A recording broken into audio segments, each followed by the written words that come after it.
Wild Duck by Romesh Gunesekera. Romesh Gunesekera is a British author born in Sri Lanka. Having spent his early years in Sri Lanka, he explores many aspects of his native land in his writings. This story, Wild Duck, is about a father and son who went for a hunting trip. Let's read the story to understand further. They will come from over here. The man pointed at a red volcanic hill. He and the boy both had guns resting across their knees.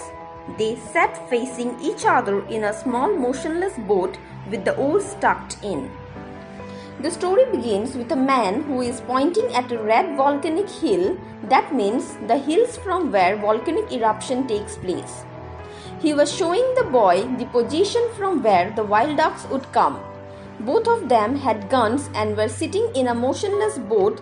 That means in a boat which was not moving and was thus standing still. "Are you ready?" he asked his son. "Yes." "They come in clouds, huge clouds moving very fast." He moved his arm in a wide sweep, rocking the boat. "You have to be quick, shoot fast." The man asked his son if he was ready to shoot, as the ducks move very fast along with the clouds and thus he has to be very quick in order to shoot them. The boy ran his finger down the cold blue barrel of his gun. Minute by minute, the light changed on the flat surface of the water. Orange, red, mauve seeped from the sky. It was late afternoon, a lake in a wilderness. So here we learn that barrel refers to a long metal tube that the bullet or projectile goes through after it is fired. Now, listening to what his father had said, the boy tried to shoot the gun.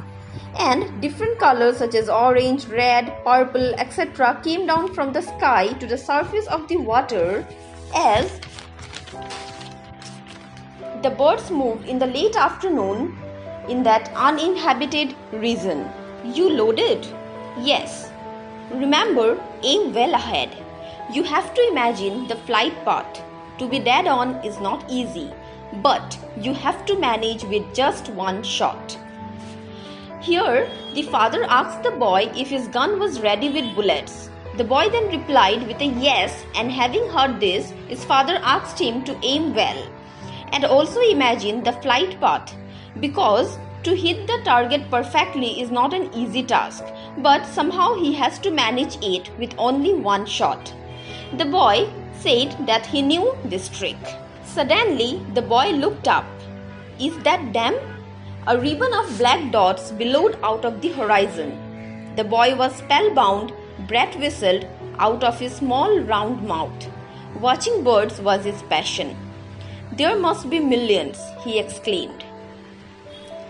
In these lines, we learn that as the boy looked up, he saw a ribbon of black dots which rose up very fast and in a growing number. He was very much fascinated looking at those birds, as watching birds was his passion, and thus he had his attention completely to the birds. He exclaimed that there were such millions together. Half the sky was covered by teal. Huge clouds of them banked one way, then another, changing the shape of the sky and blotting the light. The sky deepened, the water turned black. Small groups broke away, diving, then rising in perfect formations. Here, almost half of the sky was covered by small birds, that is the wild ducks. A huge number flew with one wing higher than the other, thus changing the shape of the sky and blocking out the light. The birds started diving and then rising up, thus showcasing a perfect formation. The sky and the water both turned black, and what happened is that as the birds marched towards them in a huge number, so they formed a good formation all together. "Will they all land here?" "On the lake." "They look too high. I think they are aiming for somewhere else." "Who decides?" "They know." Then they were overheard. The sky filled with masses of birds in flight. A flurry of bird calls. Father and son looked at each other. The boy now was asking his father if all the birds will land there. His father replied that the flock of birds appeared to be too high and it seems like they were aiming for some other place. When asked by the little boy that who decides the place where they can land, his father replied that the birds themselves know. Then suddenly the birds were above the place where they were, and the entire sky was filled with a large number of birds flying all together. Here goes. The man undid his safety catch and started firing, throwing buckshot at the sky. The explosions shook the boat. The lake rippled. He pumped the gun empty. Too high, they are flying too much high. As soon as the boy saw the birds, the man showed a challenging expression and thus started firing buckshot. That means small balls of metal fired from a shotgun. But he might have missed many shots, and this led to explosions. And the entire boat, it started shaking, and there were formation of ripples, that is small waves, when it gets formed in the lake when we throw something. He emptied the entire gun by trying to shoot, but the birds were too high to be targeted. His son slowly raised his rifle. He had a more patient and steady hand. He picked a single speck out of the mass in the sky, the leader of a formation flying towards them. He aimed and fired. The speck plummeted. The boy now, on the other hand, raised his gun slowly, and instead of targeting the entire flock, he chose one single bird, that is a speck in the sky, and aimed at it and thus fired. The bird fell suddenly and very fast. That means in a very quick manner it got plummeted. You got the leader. The man cheered.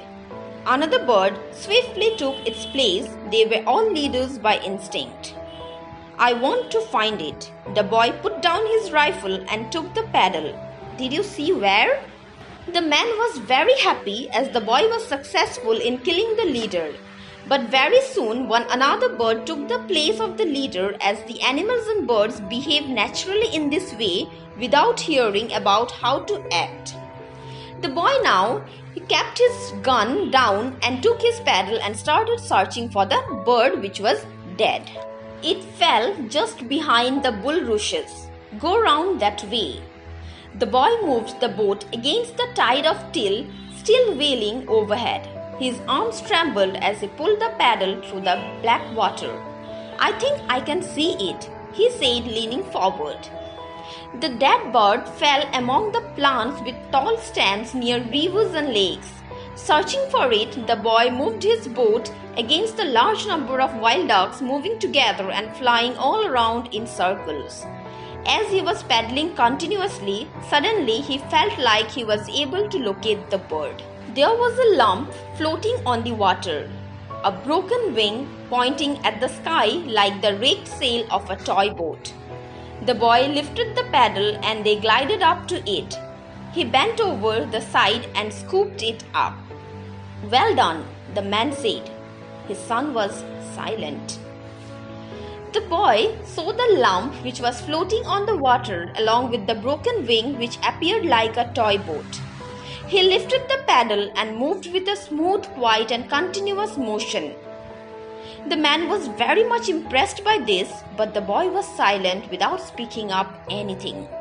Now, while we read the next line, we will come to know as to why the boy was silent. The duck was big, helpless. Touching its soft feathers and its thin bony neck, the boy looked frightened at what he had done.